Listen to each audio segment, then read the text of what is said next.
Ravi colours இன்றைய trending பெண்களுக்கான exclusive கலெக்ஷனுடன் kurtis, palazzo pant, Patiala pant, துப்பட்டாக்கள், ஷேப்வேர்கள், நைட்டிகள், பிராண்டட் உள்ளாடைகளும் கிடைக்கும். ரவி கலர்ஸ், நேரு வீதி, ராஜா தியேட்டர் சிக்னல் அருகில், புதுச்சேரி. வணக்கம். முக்கிய செய்திகள். புதுவையில் பல்வேறு இடங்களில் போலியோ சொட்டு மருந்து முகாம் இந்திரா காந்தி தொகுதியில் தொடங்கி வைத்தார் முதலமைச்சர் ரங்கசாமி.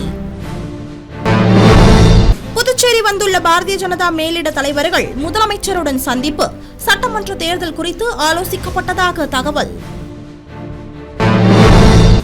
நெட்டப்பாக்கம் பகுதியில் வசிக்கும் காச நோயாளி கர்ப்பிணிகளுக்கு வீடுகளில் நேரில் சென்று சிகிச்சை, ஆரம்ப சுகாதார நிலையத்தை ஆய்வு செய்து ஆட்சியர் அறிவுரை. புதுவை கடற்கரை சாலையில் நடைபெற்ற சண்டேஸ் ஆன் சைக்கிள்ஸ் நிகழ்ச்சி ஆளுநர் கைலாசநாதன் மற்றும் முதலமைச்சர் ரங்கசாமி ஆகியோர் கொடியசைத்து தொடங்கி வைத்தனர். இனி விரிவான செய்திகள். புதுவை இந்திரா காந்தி தொகுதிக்குட்பட்ட பகுதியில் அமைந்திருக்கும் அங்கன்வாடி மையத்தில் முதலமைச்சர் ரங்கசாமி 5 வயதுக்குட்பட்ட குழந்தைகளுக்கு போலியோ சொட்டு மருந்து வழங்கி முகாமினை தொடங்கி வைத்தார். புதுச்சேரியில் டிசம்பர் 21ஆம் தேதி போலியோ சொட்டு மருந்து முகாம் நடைபெற்றது. முன்னதாக புதுவை இந்திரா காந்தி தொகுதியில் உள்ள அங்கன்வாடி மையத்தில் முதலமைச்சர் ரங்கசாமி 5 வயதுக்குட்பட்ட குழந்தைகளுக்கு போலியோ சொட்டு மருந்து கொடுத்து முகாமினை தொடங்கி வைத்தார். இதனைத் தொடர்ந்து புதுச்சேரியின் பல்வேறு பகுதிகளில் நடைபெற்ற போலியோ சொட்டு மருந்து முகாம்களுக்கு தங்கள் குழந்தைகளை அழைத்து வந்த ஏராளமான பொதுமக்கள் போலியோ சொட்டு மருந்து போட்டு சென்றனர். புதுச்சேரியின் பல்வேறு இடங்களில் நடைபெற்ற போலியோ சொட்டு மருந்து முகாம்களில் ஏராளமான பெற்றோர் தங்கள் குழந்தைகளுக்கு போலியோ சொட்டு மருந்து வழங்கி சென்றனர். சிறு வயது குழந்தைகளை பாதிக்கக்கூடிய போலியோ நோயில் இருந்து பாதுகாக்க இந்திய அரசு ஆண்டுதோறும் தீவிர போலியோ சொட்டு மருந்து முகாமை நடத்துகிறது. அதன்படி இந்த ஆண்டு டிசம்பர் 21ஆம் தேதி புதுச்சேரியில் உள்ள அனைத்து மாவட்டங்களிலும் காலை 7 மணி முதல் மதியம் 3 மணி வரை 5 வயது வரை உள்ள அனைத்து குழந்தைகளுக்கும் போலியோ சொட்டு மருந்து கொடுக்க ஏற்பாடு செய்யப்பட்டுள்ளது. இதன்படி காமராஜர் நகர் பகுதி, கிருஷ்ணா நகர் உள்ளிட்ட பகுதிகளில் உள்ள அங்கன்வாடி மையங்களில் நடைபெற்ற முகாம்களில் அங்கன்வாடி ஆசிரியர்கள், ஆஷா பணியாளர்கள் உள்ளிட்டோர் 5 வயதிற்குட்பட்ட குழந்தைகளுக்கு போலியோ சொட்டு மருந்து கொடுத்தனர். இதேபோல் புதுச்சேரி யூனியன் பிரதேசத்தில் கிராமம் மற்றும் நகர்ப்புறங்களில் 425 முகாம்களிலும் பொதுமக்கள் அதிகம் கூடுகின்ற இடங்களான பேருந்து நிலையம், ரயில்வே நிலையம், பூங்காக்கள், கோவில்கள் மற்றும் வணிக வளாகங்களில் 31 இடங்களிலும் சொட்டு மருந்து கொடுக்க ஏற்பாடு செய்யப்பட்டுள்ளது. இதன் மூலம் புதுச்சேரி யூனியன் பிரதேசத்தை சேர்ந்த 74,698 குழந்தைகள் பயனடைவர். நெட்டப்பாக்கம் மற்றும் கிராமப்புற பகுதியில் வசிக்கும் காச நோயாளிகள் மற்றும் கர்ப்பிணிகளுக்கு வீடுகளில் சென்று சிகிச்சை அளிக்க வேண்டும் என ஆட்சியர் குலோத்துங்கன் அறிவுரை வழங்கினார். நெட்டப்பாக்கம் தொகுதி ஏரிப்பாக்கம் புது காலனியை சேர்ந்த அன்பு நதியா இவர்களின் 3 மாத ஆண் குழந்தைக்கு நெட்டப்பாக்கம் ஆரம்ப சுகாதார நிலையத்தில் கடந்த 4ஆம் தேதி தடுப்பூசி போடப்பட்டது. அதன் பின்னர் குழந்தைக்கு காய்ச்சல் ஏற்பட்டு மறுநாள் 5ஆம் தேதி உயிரிழந்தது.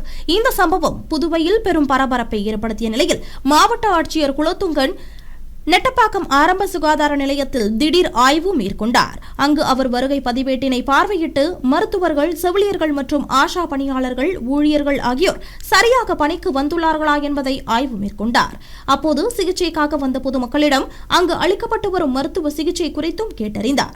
மேலும் இருப்பில் உள்ள மருந்து மாத்திரைகள் குறித்தும் அதற்குண்டான கோப்புகளையும் பார்வையிட்ட அவர் நாய்க்கடி, பாம்பு கடிக்கு உண்டான அத்தியாவசிய மருந்துகள் உள்ளனவா என்பது குறித்தும் கேட்டறிந்தார்.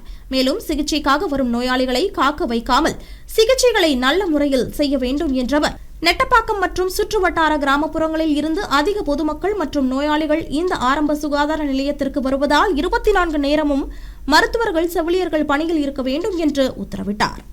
மேலும் இந்த பகுதியில் வசிக்கும் காச நோயாளிகள் மற்றும் கர்ப்பிணிகளின் வீடுகளுக்கு நேரடியாக சென்று தங்கள் மருத்துவ உதவி அளிக்க வேண்டும் என்றும் மாதம் இவர்களுக்கு வழங்க வேண்டிய மருந்து மாத்திரைகளை அவர்களின் வீடுகளுக்கே நேரடியாக சென்று வழங்க வேண்டும் என்றும் 24 மணி நேரமும் ஆம்புலன்ஸ் தயார் நிலையில் வைத்திருக்க வேண்டும் என்றும் அவர் அறிவுறுத்தி சென்றார். புதுச்சேரியில் மார்கழி மாத நகர்வல நாம சங்கீர்த்தன நிகழ்ச்சியின் ஒரு பகுதியாக வளவனூரில் மார்கழி மாத பஜனை நடைபெற்றது. புதுச்சேரியில் மார்கழி மாத நகர்வல நாம சங்கீர்த்தனம் நிகழ்ச்சி புதுச்சேரி தர்ம சம்ரக்ஷண சமிதி சார்பாக வருடந்தோறும் மார்கழி மாதம் முழுவதும் புதுச்சேரி நகரம் மற்றும் கிராமப்புறங்களில் நடைபெறும். அதன்படி நகர்வல நாம சங்கீர்த்தனம் நிகழ்ச்சி வெகு விமர்சையாக நடத்தப்பட்டு வருகிறது. இந்த நிகழ்ச்சியின் ஒரு பகுதியாக தனியார் பள்ளிகளை சேர்ந்த மாணவ மாணவிகளுக்கு பஜனை பாடல்கள் பாடுவதற்கான பயிற்சி அளிக்கப்பட்டு அவர்களை அழைத்துக் கொண்டு மழை மற்றும் குளிர் போன்ற இயற்கை சூழ்நிலைகளையும் பொருட்படுத்தாமல் 30 நாட்கள் தொடர்ந்து 30 கோவில்களிலும் அந்த கோவில் கோவில்களை சுற்றியுள்ள பகுதிகளிலும் நகர்வல நாம சங்கீர்த்தனம் நடத்தப்படுகிறது. இந்த நிகழ்ச்சியின் முடிவில் தினமும் அனைவருக்கும் பிரசாதம் வழங்கப்படுகிறது. மேலும் நிறைவு நாளன்று நகர்வல நாம சங்கீர்த்தனத்துடன் சேர்த்து பரதநாட்டிய கலைஞர்களின் நடன நிகழ்ச்சியும் சிறப்பாக நடைபெறவுள்ளது. இதேபோல் இந்த 2025 வருடமும் மார்கழி முதல் நாளில் ஸ்ரீ மணக்குள விநாயகர் கோவிலில் இருந்து பஜனை தொடங்கப்பட்டது.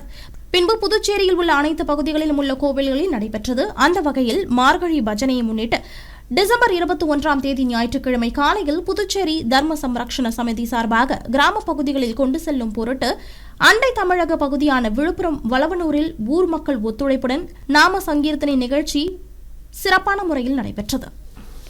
நகரப்பகுதி முழுவதும் சாலைகளில் திரியும் கால்நடைகள் ஏலம் விடப்படும் என்றும் தெருநாய்களுக்கு உணவளிக்க 49 இடங்கள் தேர்வு செய்யப்பட்டுள்ளதாகவும் புதுவை நகராட்சி ஆணையர் தெரிவித்துள்ளார். புதுச்சேரி நகராட்சி ஆணையர் கந்தசாமி வெளியிட்டுள்ள செய்திக்குறிப்பில், புதுச்சேரி நகராட்சி சட்டத்தின்படி முதல் கட்டமாக நெடுஞ்சாலைகளில் மாடுகள் காணப்படும் இடங்களில் பொதுப்பணித்துறை மற்றும் நகராட்சி ஊழியர்கள் இரவு பகலாக ரோந்து பணி மேற்கொள்ள திட்டமிடப்பட்டுள்ளதாகவும், இதற்காக நகராட்சி மற்றும் பொதுப்பணித்துறை ஊழியர்கள் இணைந்து குழுக்கள் அமைக்கப்பட்டுள்ளதாகவும், இந்த குழுக்கள் மூலம் பிடிக்கப்படும் மாடுகள் உரிமையாளர்களிடம் திருப்பிக் கொடுக்காமல் கோசாலை அல்லது கால்நடை பட்டியல் அடைக்கப்படும் என்றும் பின்னர் அவற்றை ஏலம் விட தீர்மானிக்கப்பட்டுள்ளதாக தெரிவிக்கப்பட்டுள்ளது.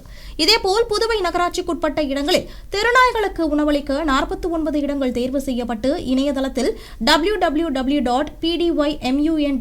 இணையதளத்தில் வெளியிடப்பட்டுள்ளதாகவும், மற்ற இடங்களில் தெருநாய்களுக்கு உணவளிக்க தடை விதிக்கப்பட்டுள்ளதாகவும், மீறினால் சட்டப்படி நடவடிக்கை எடுக்கப்படும் என்று அந்த செய்திக்குறிப்பில் கூறப்பட்டுள்ளது.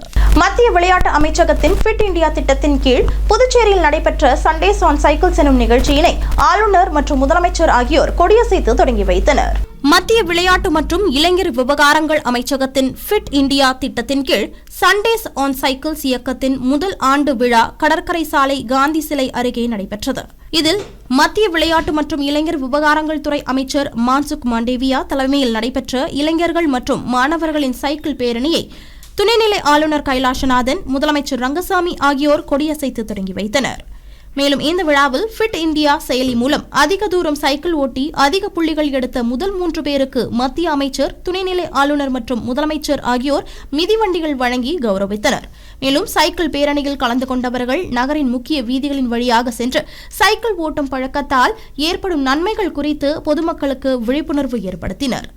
இந்த விழாவில் சட்டப்பேரவைத் தலைவர் செல்வம், உள்துறை அமைச்சர் நமச்சிவாயம், தலைமை செயலர் சரத் சௌகான், கேல் ரத்னா விருதாளர்கள் BR ராஜேஷ், சரத் கமல் ஆகியோர் விழாவில் கலந்து கொண்டனர். 2 நாள் பயணமாக புதுவை வந்துள்ள பாரதிய ஜனதா தேசிய செயல் தலைவர் நிதின் நவீன், மத்திய அமைச்சர் மன்சுக் மாண்டேவியா ஆகியோர் முதலமைச்சர் ரங்கசாமியை அவரது இல்லத்தில் நேரில் சந்தித்து பேசினர். புதுச்சேரியில் அடுத்த ஆண்டு சட்டசபை தேர்தல் நடைபெற உள்ளது. இதில் வெற்றி பெற பாரதிய ஜனதா தீவிரம் காட்டி வரும் நிலையில் பாரதிய ஜனதா கட்சியின் தேசிய செயல் தலைவர் நிதின் நவீன், மத்திய அமைச்சர் மன்சுக் மாண்டேவியா ஆகியோர் 2 நாள் சுற்றுப்பயணமாக புதுச்சேரி வந்துள்ளனர். புதுச்சேரியில் NR காங்கிரஸ் பாரதிய ஜனதா கட்சி கூட்டணி ஆட்சி நடைபெற்று வரும் நிலையில் புதுவை வந்துள்ள பாரதிய ஜனதா கட்சியின் தேசிய செயல் தலைவர் நிதின் நவீன், மத்திய அமைச்சர் மன்சுக் மாண்டேவியா மற்றும் இவர்களுடன் மேலிட பொறுப்பாளர் நிர்மல் சுரானா, மாநில பாரதிய ஜனதா கட்சி தலைவர் ராமலிங்கம், சபாநாயகர் செல்வம் ஆகியோர் முதலமைச்சர் ரங்கசாமியை அவரது வீட்டிற்கு சென்று நேரில் சந்தித்தனர். முன்னதாக அப்பா பைத்தியசுவாமி கோவிலில் முதலமைச்சர் ரங்கசாமி அவர் கையால் ஆராதனை காட்டி நடைபெற்ற பூஜையில் கலந்து கொண்ட இவர்களுக்கு பிரசாதமும் வழங்கினார். அதனைத் தொடர்ந்து நடைபெற்ற சந்திப்பில் வருகிற 2026 சட்டமன்ற தேர்தல் குறித்தும் தொகுதி பங்கீடு குறித்தும் ஆலோசனை நடத்தப்பட்டதாக தகவல் வெளியாகியுள்ளது. இனி வருவது புதுவையில் இன்றைய தங்கம் மற்றும் வெள்ளி விலை நிலவரம். இன்றைய தங்கம் வெள்ளி விலை விவரம். புதுவையில் இன்றைய தங்கம் வெள்ளி விலை விவரம் வழங்குபவர்கள் முத்து கோல்ட் ஹவுஸ், பாண்டிச்சேரி. தங்கம் 1 கிராம் 12,300 ரூபாய். இன்றைய தங்கம் வெள்ளி விலை விவரம். வெள்ளி 10 கிராம் 2,230 ரூபாய். மீண்டும் முக்கிய செய்திகள். புதுவையில் பல்வேறு இடங்களில் போலியோ சொட்டு மருந்து முகாம் இந்திரா காந்தி தொகுதியில் தொடங்கி வைத்தார் முதலமைச்சர் ரங்கசாமி. புதுச்சேரி வந்துள்ள பாரதிய ஜனதா மேலிட தலைவர்கள் முதலமைச்சருடன் சந்திப்பு, சட்டமன்ற தேர்தல் குறித்து ஆலோசிக்கப்பட்டதாக தகவல். நெட்டப்பாக்கம் பகுதியில் வசிக்கும் காச நோயாளி கர்ப்பிணிகளுக்கு வீடுகளில் நேரில் சென்று சிகிச்சை, ஆரம்ப சுகாதார நிலையத்தை ஆய்வு செய்து ஆட்சியர் அறிவுரை. புதுவை கடற்கரை சாலையில் நடைபெற்ற சண்டேஸ் ஆன் சைக்கிள்ஸ் நிகழ்ச்சி, ஆளுநர் கைலாசநாதன் மற்றும் முதலமைச்சர் ரங்கசாமி ஆகியோர் கொடியசைத்து தொடங்கி வைத்தனர். இத்துடன் ஏஎம்என் செய்திகள் நிறைவடைந்தன. வணக்கம். புதுச்சேரி உங்கள் ஏஎம்என் டிவி செய்திகளை யூடியூபில் உடனுக்குடன் காண ஏஎம்என் டிவி பாண்டிச்சேரி சேனலை சப்ஸ்கிரைப் செய்யுங்கள். பெல் பட்டனை மறக்காமல் கிளிக் செய்யுங்கள்.